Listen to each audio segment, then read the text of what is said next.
सत्ता में। अब सियासी शुक्रवार की बात करते हैं, जहां विपक्षी पार्टियों ने सत्ता पक्ष पर साजिश वाली राजनीतिक फिल्मों के जरिए दिल्ली और महाराष्ट्र की सत्ता पर खुद को हिट कराने का आरोप लगाया है। विपक्ष का दावा यह है कि साजिश वाली इन फिल्मों में कुछ की राजनीति शूटिंग दिल्ली में एग्जिट पोल के बाद हुई, तो कुछ राजनीतिक साजिशें महाराष्ट्र के चुनाव से पहले और अब रची जा रही हैं। साजिशों वाली इन राजनीतिक फिल्मों को हमने 2 हिस्सों में बांटा है। एक हिस्सा दिल्ली का है, जिसमें 15-15 करोड़ रुपए की राजनीतिक रिश्वत के जरिए आम आदमी पार्टी के विधायकों को खरीदने का आरोप लगा है। दूसरा हिस्सा महाराष्ट्र का है, जहां कांग्रेस और उसके मित्र दलों ने यह आरोप लगाया कि महाराष्ट्र में 39 लाख से ज्यादा नए वोटरों को जोड़कर चुनाव में फर्जीवाड़ा किया गया। इसके अलावा महाराष्ट्र में शिवसेना यूबीटी के सांसदों को तोड़ने के लिए ऑपरेशन टाइगर चलाने का भी आरोप लगा है। दिल्ली में 5 फरवरी को वोटिंग थी और अब से करीब 13 घंटे के बाद काउंटिंग है, इसीलिए पहले दिल्ली में साजिश वाले दावों की बात ही कर लेते हैं। दरअसल दिल्ली में सुल्तानपुर माजरा विधानसभा क्षेत्र से आम आदमी पार्टी के उम्मीदवार हैं मुकेश अहलावत। मुकेश ने कल सोशल मीडिया पर एक दावा किया, उनके पास अनजान नंबर्स से कॉल आ रहे हैं, उनसे अरविंद केजरीवाल का साथ छोड़ने के लिए कहा जा रहा है। इसके साथ ही मंत्री पद और 15 करोड़ रुपए का ऑफर दिया जा रहा है। उन्होंने पोस्ट में वो नंबर भी शेयर किए जिनसे उन्हें कॉल आई थी। इस सब के बाद मुकेश अहलावत ने भी लिखा कि वो मर जाएंगे, कट जाएंगे, लेकिन वो केजरीवाल के इतने पक्के वाले साथी हैं कि वो आम आदमी पार्टी को नहीं छोड़ेंगे। एक बार उनके आरोप सुनिए, फिर आपको इसमें राजनीतिक एक्शन और एंटी करप्शन ब्यूरो यानी ACB का रिएक्शन दोनों दिखाएंगे। 12 बजे के आसपास फोन आया था मेरे पास और वो बोल रहे थे मिलने के लिए कि आपसे मिलना चाहते हैं और परवेश वर्मा जी के ने आपसे को फ़ोन मिलवाया है। तो मैंने कहा क्यों मिलवाया भाई, क्या काम है आप लोगों को, हम तो आम आदमी पार्टी के हैं। और बोले आपके फ़ायदे के लिए ये है, आपको फ़ायदा ही होगा। तो मैं कहा फ़ायदा क्या होगा, चुनाव तो हो गया, अब फ़ायदा तो बात पहले कर लेते, चुनाव से पहले करते। लेकिन वो बोले नहीं, आप समझा करो, कुछ और भी फ़ायदे होते हैं। तो मैं कहा और क्या फ़ायदे होते हैं, तो इतना तो मैं समझता हूँ क्या फ़ायदे। तो थोड़ा मैं भी सोचने लगा, बात लूँ इनकी बन की। तो इन्होंने बोला कि आप समझा करो, आप मंत्री हो और सरकार नहीं आई तो हम आपको मंत्री बना देंगे। अब समर्थक इतना भरोसेमंद हो तो नेता का आत्मविश्वास बढ़ ही जाता है। मुकेश अहलावत के दावे के बाद अरविंद केजरीवाल ने एक सोशल मीडिया पोस्ट किया और दावा किया कि उनके 16 उम्मीदवारों को बीजेपी में शामिल होने के लिए कहा गया। 15-15 करोड़ रुपए और मंत्री पद की पेशकश की गई थी। वैसे 15 करोड़ का ऑफर तो अपनी जगह है, लेकिन दिल्ली में 15 मंत्री नहीं बनाए जा सकते। नियमों के अनुसार दिल्ली में ज्यादा से ज्यादा 6 मंत्री ही बनाए जा सकते हैं। इसलिए अगर किसी ने केजरीवाल के 16 उम्मीदवारों को ऐसा ऑफर दिया है तो उन उम्मीदवारों को ऑफर ठीक से चेक कर लेना चाहिए। वैसे मामला इतने पर नहीं रुका और बीजेपी ने इसकी शिकायत दिल्ली के उपराज्यपाल विनय सक्सेना से कर दी। आपके खिलाफ बीजेपी की इस शिकायत ने उपराज्यपाल को प्रोएक्टिव कर दिया और उन्होंने कुछ ही घंटों में ACB को जांच के आदेश दे दिए। और ACB के अधिकारी भी इतने एक्टिव दिखे कि वो तुरंत पूछताछ के लिए अरविंद केजरीवाल के घर पहुंच गए। ACB के पहुंचते पहुंचते केजरीवाल के कुछ वकील और कुछ आपके नेता भी उनके घर पहुंच गए। सब कुछ काफी जल्दी होता हुआ दिखा, लेकिन पूछताछ आज नहीं हो पाई। अरविंद केजरीवाल के वकीलों ने कहा कि ACB ने प्रोसेस को फॉलो नहीं किया है। हालांकि ACB ने उन्हें एक नोटिस सर्व किया है जिसमें उनसे 5 सवाल पूछे गए हैं। पहला सवाल ये कि सोशल मीडिया पर आरोप आपने लगाए या आपकी तरफ से किसी और ने आरोप लगाए। जिन 16 MLA को कॉल की गई उनकी जानकारी दें। MLA से संपर्क करने वाले कौन लोग थे। चौथा सवाल, आरोपों को साबित करने वाले सबूत दें। और 5वां सवाल ये कि भ्रम फैलाने वालों पर एक्शन क्यों ना हो। देश के अंदर जो कानून क्या है, अगर मेरी कोई कंप्लेंट है तो कंप्लेंट पे इंक्वायरी इन्वेस्टिगेशन होनी चाहिए। ऑलरेडी कंप्लेंट ACB ऑफिस जा चुकी है, संजय सिंह दे चुके हैं, उस पर कोई कार्रवाई नहीं। यहाँ पर आकर ये पॉलिटिकल ड्रामा बनाना चाहते हैं, सिर्फ इमेज खराब करने के लिए, एक पैनिक करने के लिए। और क्योंकि भारतीय जनता पार्टी चुनाव हार रही है, इसलिए ये सारी साजिश की जा रही है। इस मामले में एसीबी के पास संजय सिंह और मुकेश अहलावत की शिकायत दर्ज हो चुकी है। आपके सांसद संजय सिंह खुद एसीबी के दफ्तर पहुंचे थे। उन्होंने एसीबी को वो मोबाइल नंबर भी दिया जिससे कल 12:09 पर मुकेश अहलावत को कॉल आया था और 15 करोड़ रुपए और मंत्री पद का लालच दिया गया था। शिकायत दर्ज होने के बाद एसीबी मुकेश अहलावत के भी दफ्तर पहुंची। संजय सिंह ने उम्मीद जताई है कि एसीबी इस पर एक्शन लेगी।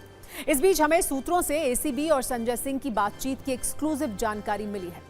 आज जब संजय सिंह शिकायत दर्ज कराने एसीबी के दफ्तर पहुंचे तो एसीबी अधिकारियों ने पूछा कि किन किन विधायकों को कॉल गए, नाम बताइए। तो संजय सिंह और उनके वकील ने जवाब दिया कि हम अपनी शिकायत देने आए हैं। इस पर एसीबी अधिकारियों ने पूछा कि मुकेश अहलावत कहां हैं, वो एसीबी के सामने क्यों नहीं आए हैं। जवाब दिया गया कि हमारी शिकायत लिखित में है, वो दे दी है। फिर पूछा गया कि कुल कितने उम्मीदवारों को पैसों का लालच दिया गया।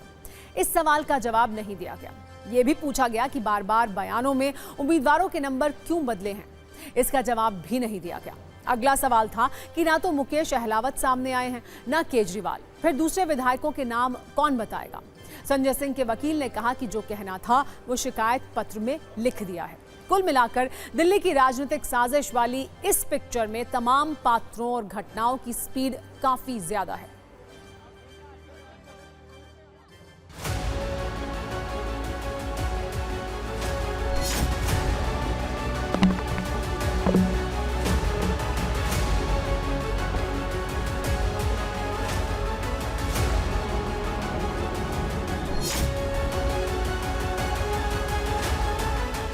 एक बेईमान पार्टी है इस देश में, भारतीय जनता पार्टी, जो तोड़ तोड़ के विधायकों को, सरकारों को गिराती है। हमने उस पूरे मामले की शिकायत खुद से दी है और जांच की मांग की है। अरविंद केजरीवाल हो या आम आदमी पार्टी के दूसरे नेता है, इनका चरित्र ऐसा है कि ये झूठ बोलते हैं और भाग जाते हैं। खुद अरविंद केजरीवाल झूठे आरोपों में 2-2, 3-3 बार भारतीय जनता पार्टी के नेताओं से माफ़ी मांग चुके हैं। इस बार भी तैयार रहना चाहिए क्योंकि हम एंटी करप्शन ब्यूरो में जा रहे हैं इनके खिलाफ।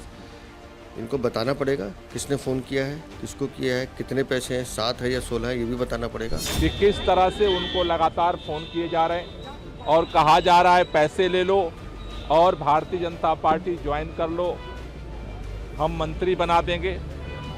जो सारे तथ्य सामने दिख रहे हैं वो इस बात के साफ संकेत दे रहे हैं कि एक एग्जिट पोल के द्वारा साइकोलॉजिकल प्रेशर बना करके ऑपरेशन लोटस चलाने की कोशिश हो रही है। क्या आधार है जैसे इन्होंने भारतीय जनता पार्टी जैसी शुचिता और स्वच्छता के साथ, अच्छे विचार के साथ चलने वाली पार्टी पे इस तरह का आरोप हम नहीं बर्दाश्त करेंगे।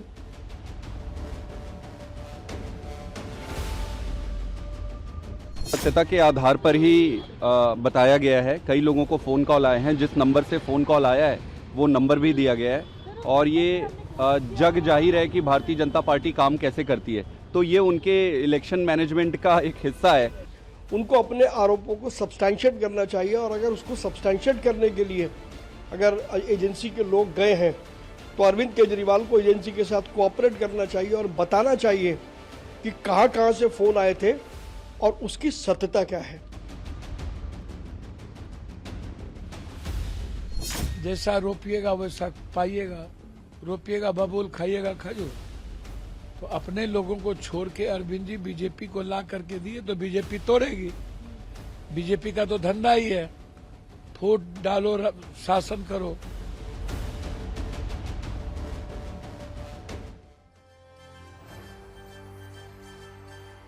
वैसे दिल्ली चुनाव के एग्जिट पोल अरविंद केजरीवाल के लिए शुभ संकेत नहीं दे रहे हैं। ऐसे में एसीबी की जांच ने एक और कानूनी मोर्चा खोल दिया है। दिल्ली में ताज़ा चुनाव खत्म हुए हैं, काउंटिंग बाकी है, इसलिए राजनीतिक एक्शन का होना स्वाभाविक है। लेकिन महाराष्ट्र में चुनाव खत्म हुए 3 महीने से ज्यादा हो चुके हैं। इसके बावजूद कांग्रेस और समर्थक दलों की हार वाली आग ठंडी नहीं हो रही है। आज लोकसभा में नेता विपक्ष राहुल गांधी, शिवसेना यूबीटी के नेता संजय राउत और एनसीपी शरद गुट की सांसद सुप्रिया सुले ने एक प्रेस कॉन्फ्रेंस की। इस प्रेस कॉन्फ्रेंस में राहुल गांधी ने बीजेपी पर महाराष्ट्र में फर्जी वोटरों के जरिए चुनाव जीतने का आरोप लगाया। राहुल गांधी ने 3 बड़े आरोप लगाए। पहला आरोप, लोकसभा चुनाव 2024 और महाराष्ट्र विधानसभा चुनाव 2024 के बीच के 5 महीने में 39 लाख नए मतदाता जोड़ दिए गए। दूसरा आरोप, 5 साल में जितने मतदाता महाराष्ट्र की वोटर लिस्ट में जोड़े गए, उससे ज्यादा मतदाता सिर्फ 5 महीने में जोड़ दिए गए। तीसरा आरोप, महाराष्ट्र की वयस्क आबादी 9 करोड़ 54 लाख है, लेकिन चुनाव आयोग के मुताबिक महाराष्ट्र में 9 करोड़ 70 लाख मतदाता हैं, यानी वयस्क आबादी से ज्यादा मतदाता कैसे हैं? इन आरोपों के साथ राहुल गांधी ने 2 सवाल भी उठाए हैं। पहला सवाल, महाराष्ट्र में हमारा वोट कम नहीं हुआ है, बीजेपी का वोट ज्यादा कैसे हुआ? दूसरा सवाल, चुनाव आयोग से महाराष्ट्र की वोटर लिस्ट मांग रहे हैं, लेकिन चुनाव आयोग हमें ये लिस्ट क्यों नहीं दे रहा है? चुनाव आयोग पर सीधे हमले के साथ राहुल गांधी ने ये संकेत दे दिए हैं कि वो महाराष्ट्र चुनाव के नतीजों को स्वीकार करने के लिए तैयार नहीं है। उन्होंने इस पूरे मामले की जांच की मांग की है। राहुल गांधी के इन आरोपों पर बीजेपी की तरफ से प्रतिक्रिया भी आई है। महाराष्ट्र के सीएम देवेंद्र फडणवीस ने कहा है कि चुनाव आयोग पहले ही इस पर जवाब दे चुका है। हालांकि उन्होंने सोशल मीडिया पर कटाक्ष किया और लिखा कि जब एक ही चुटकुला बार बार सुनाया जाए तो उस पर हंसा नहीं करते हैं।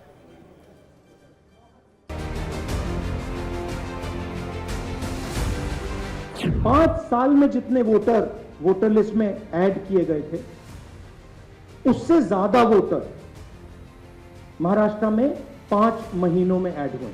32 लाख वोटर्स विधानसभा 2019 एंड 2024 के बीच में। 39 लाख वोटर्स, मतलब हिमाचल का जो पॉपुलेशन है वो ऐड कर दिया लोकसभा 2024 एंड विधानसभा 2024 के बीच। ये जो एडिशनल वोटर्स ऐड किए हैं, ये हैं कौन, ये कहां थे और ये कहां से आए? महाराष्ट्र का adult population 9.54 crore. Election commission के मुताबिक महाराष्ट्र में 9.7 करोड़ वोटर्स हैं। इसका मतलब इलेक्शन कमीशन कह रहा है कि महाराष्ट्र में एडल्ट पॉपुलेशन से ज्यादा वोटर्स हैं। ये कैसे हो सकता है? हमारा वोट महाराष्ट्र में कम नहीं हुआ है, बीजेपी का वोट ज्यादा हुआ है। ये वोटर्स कहां ऐड हुए हैं? जहां पे बीजेपी की स्ट्राइक रेट 90+% है। हिस्ट्री में 90% स्ट्राइक रेट नहीं रही। अब हमने इलेक्शन कमीशन को 1 बार नहीं, 2 बार नहीं, 3, 4, 5 बार बोला है कि देखिए हम आरोप नहीं लगा रहे हैं, लगाना चाहिए मगर हम लगा नहीं रहे, तो सिर्फ महाराष्ट्र की वोटर लिस्ट मांग रहे हैं। इसका सारा जवाब इलेक्शन कमीशन ने दिया हुआ है, इसलिए उसका अलग से जवाब देने की कोई आवश्यकता भी नहीं है। राहुल गांधी एक प्रकार से कवर फायरिंग कर रहे हैं, क्योंकि उनको पता है 8 तारीख को दिल्ली के रिजल्ट के बाद उनकी पार्टी का दिल्ली में नामो निशान समाप्त होने वाला है। अगर इस देश का चुनाव आयोग जिंदा है, उनका जमीर मरा नहीं है, तो जो प्रश्न राहुल जी ने चुनाव आयोग को पूछे हैं, उनका जवाब चुनाव आयोग ने देना चाहिए। अब ये 39 लाख वोट बिहार में जाएंगे। अब वो फ्लोटिंग वोट्स है, वही नाम रहेंगे, वही आधार कार्ड रहेगा, सब कुछ यही है। वो वोटर घूमते रहते, फिर बिहार से जाएंगे यूपी में। ये एक नया पैटर्न यहाँ बन गया है और यही पैटर्न से ये लोग चुनाव लड़ते भी है और जीतते भी है। राहुल गांधी पिछले 20 दिनों में 3 बार महाराष्ट्र में वोट घोटाले का मुद्दा उठा चुके हैं। उनकी सहयोगी शिवसेना के संजय राउत ने आज चुनाव आयोग को चुनौती दी कि अगर वो जिंदा है तो कार्रवाई करें। चुनाव आयोग ने इस पर प्रतिक्रिया दी है कि वो तथ्यों के साथ लिखित जवाब देंगे। वैसे कल अखिलेश यादव ने भी चुनाव आयोग के जिंदा होने पर सवाल उठाए थे। अखिलेश यादव ने कहा था कि चुनाव आयोग मर गया है, सफेद कपड़ा भेंट करना पड़ेगा। इसके बाद समाजवादी पार्टी ने एक तस्वीर जारी की थी जिसमें खुद अखिलेश यादव और उनके कई नेता सफेद कफन लेकर खड़े थे। इस पर चुनाव आयोग लिखा हुआ था। चुनाव आयोग को जो काम करना चाहिए, चुनाव आयोग वो काम नहीं कर रहा है। अगर मेरे पे कहीं सफेद कपड़ा मिल गया होता तो क्योंकि इलेक्शन कमीशन मर गया, मैं सफेद कपड़ा उन पे पहना देता। और अब महाराष्ट्र में राजनीतिक साजिश वाली दूसरी कुंजी की तरफ भी बढ़ते हैं, जहां आज ऑपरेशन टाइगर की काफी चर्चा है। दरअसल विधानसभा में शिवसेना शिंदे गुट की बढ़त के बाद से ही एक ऐसी चर्चा चल रही है कि उद्धव गुट के कुछ सांसद टूट सकते हैं।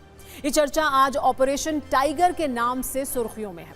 दरअसल महाराष्ट्र की देवेंद्र फडणवीस सरकार में एक मंत्री और शिवसेना शिंदे गुट के नेता हैं उदय सामंत। उदय सामंत ने दावा किया कि उद्धव ठाकरे के कई विधायक, सांसद, पूर्व विधायक और पूर्व सांसद डिप्टी सीएम एकनाथ शिंदे के संपर्क में हैं। एकनाथ शिंदे के नेतृत्व में जो विकास का काम हुआ उससे लोग खुश हैं। लोगों को यह एहसास है कि एकनाथ शिंदे के नेतृत्व में काम करना चाहिए। उन्होंने दावा किया कि ऑपरेशन टाइगर 3 महीने के अंदर सफल होगा। यानी शिवसेना को दूसरी बार तोड़ने का प्लान बन रहा है, जिसे ऑपरेशन टाइगर का नाम दिया गया है।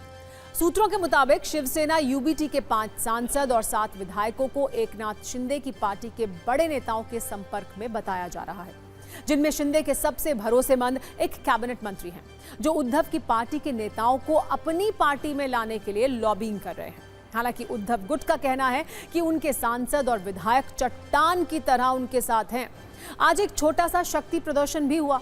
दिल्ली में उद्धव गुट के सभी सांसद एक साथ आए और उन्हें यह भरोसा दिया कि टूटने की बात अफवाह है।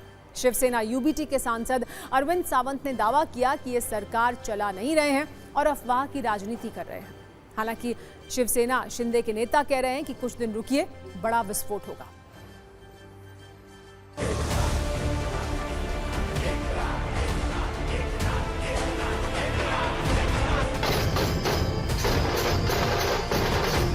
शिवसेना प्रमुख श्रीमान बाळासाहेब ठाकरे यांचा उद्धव साहब आगे बढ़ो, हम तुम्हारे साथ हैं। किसी को कुछ तोड़ने की जरूरत नहीं है। अपने आदमी को ये संभाल नहीं सकते। उनके नेता के ऊपर अगर भरोसा ही नहीं है, नेता उनके लिए जो करना चाहिए वो कार्यकर्ता के लिए अगर कुछ नहीं कर रहा है, वही पदाधिकारी दूसरी जगह पे आ रहा है। ही बदमाशी झालेली आहे। महाराष्ट्रात जे काय डोमेस्टिक व्हायलन्स एका मंत्र्याचं प्रकरण चालू आहे, ती बातमी दाबण्यासाठी ही बातमी सोडलेली आहे।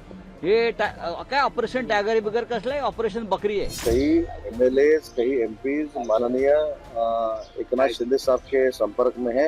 आज आप नागपुर में रहते हो इसलिए बार बार ऑपरेशन लोटस बोल रहे हो, लेकिन ऑपरेशन टाइगर है। ये एकनाथ शिंदे साहब के नेतृत्व में जो काम हुआ है, इसके लिए लोग रियलाइज हो गए यूबीटी के कि एकनाथ शिंदे साहब का ही नेतृत्व स्वीकार करना चाहिए।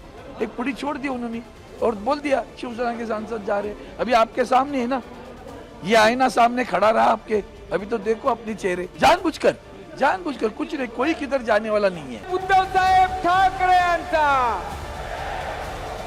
अभी उनके पास कोई रहने वाला नहीं है। संजय राउत, आदित्य ठाकरे और उद्धव ठाकरे छोड़ के वहाँ कोई भी रहने वाला नहीं। सब छोड़ के शिंदे साहब के नेतृत्व में काम करने वाले हैं। उद्धव बाला साहब ठाकरे की पार्टी कितनी भी इन्होंने खत्म करने की कोशिश की, तो भी इनको बार बार ये कहना पड़ रहा है कि टाइगर अभी जिंदा है।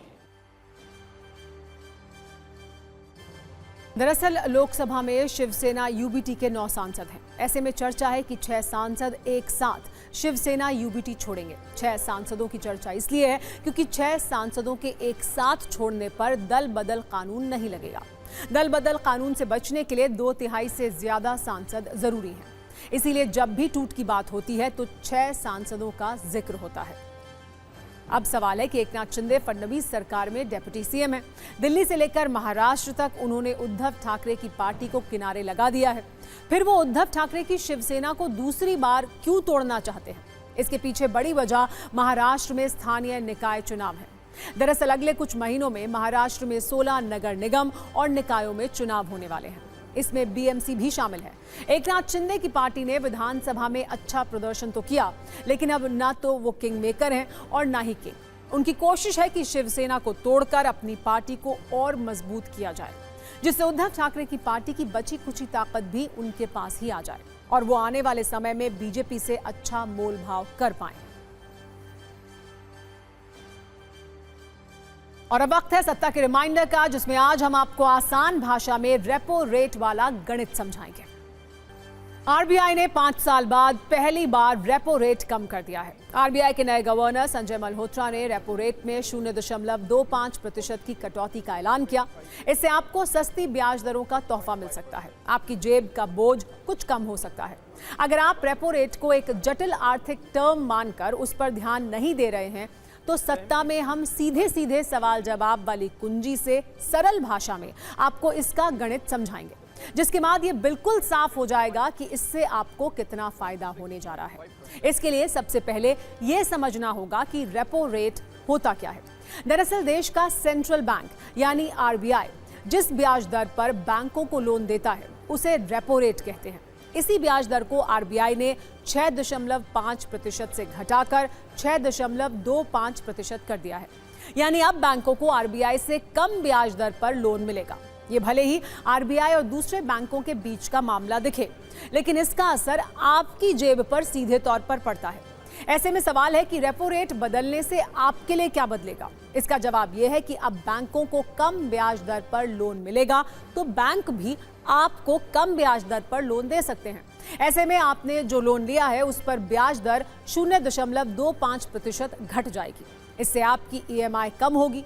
हालांकि इसके लिए आपके पास दो विकल्प होते हैं। पहला विकल्प यह है कि आप अब तक हर महीने जो ईएमआई दे रहे हैं उसकी रकम कम करवा सकते हैं। ब्याज दर घटने से जो फायदा होगा उसी हिसाब से आपकी ईएमआई कम होगी। दूसरा विकल्प यह है कि ईएमआई की राशि पहले जैसी ही रखें और लोन की अवधि कम करा लें।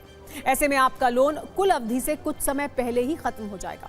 इससे ये तो समझ आ गया होगा कि दोनों ही परिस्थितियों में आपको सीधा सीधा आर्थिक फायदा है, लेकिन कितना है ये कई बातों पर निर्भर करेगा। आपने कितना लोन, कितनी अवधि और किस ब्याज दर पर लिया है, इन सब के आधार पर यह तय होगा कि रेपो रेट घटने से आपकी कितनी बचत होगी। आप अपने फायदे का एक अनुमान लगा पाएं, इसके लिए कुछ उदाहरण देकर आइए आपको बताते हैं कि रेपो रेट घटने से आपकी ईएमआई कितनी घट सकती है। मान लीजिए अगर आपने 8.5% की ब्याज दर से 20 लाख का होम लोन 20 साल के लिए लिया है, तो 0.25% ब्याज दर घटने से आपको हर वर्ष 3,780 रुपए का फायदा होगा। ऐसे ही अगर आपने 30 साल के लिए होम लोन लिया है तो आपकी ईएमआई अब हर महीने करीब 473 रुपए कम हो जाएगी, यानी सालाना आपको 5,676 रुपए की बचत होगी। इसी तरह 20 साल के लिए 5 लाख के होम लोन पर आप हर साल 9,456 रुपए बचा पाएंगे। एक बार फिर ये बता दें कि अगर आपने ईएमआई की रकम कम कराने वाला विकल्प नहीं चुना है तो आप लोन की अवधि कम करा सकते हैं। ऐसे में अगर आपने होम लोन, व्हीकल लोन या किसी अन्य तरह का लोन लिया है तो आपके लिए ये मुस्कुराने का मौका है। एक सवाल आपके मन में शायद अभी भी हो कि रेपो रेट में बदलाव की जरूरत क्यों पड़ती है। इसे आप ऐसे समझिए कि रेपो रेट महंगाई और आर्थिक विकास के बीच संतुलन बनाए रखने का एक टूल है। जब रेपो रेट घटाया जाता है तो इससे कम दर पर और आसानी से लोन मिल पाते हैं, जिससे बाजार में पैसा आता है। लोग रियल एस्टेट जैसे सेक्टर में निवेश करते हैं। इससे अर्थव्यवस्था को रफ्तार मिलने की उम्मीद रहती है। हूटर बज चुका है, यानी सत्ता में आज का वक्त खत्म हो गया है। कल शाम 7 बजे आपसे एक बार फिर मुलाकात होगी। तब तक सभी न्यूज़ मित्रों से हमारी गुजारिश है कि वो सत्ता की न्यूज़ रील्स को ज़्यादा से ज़्यादा शेयर करें और मुझे दें इजाज़त।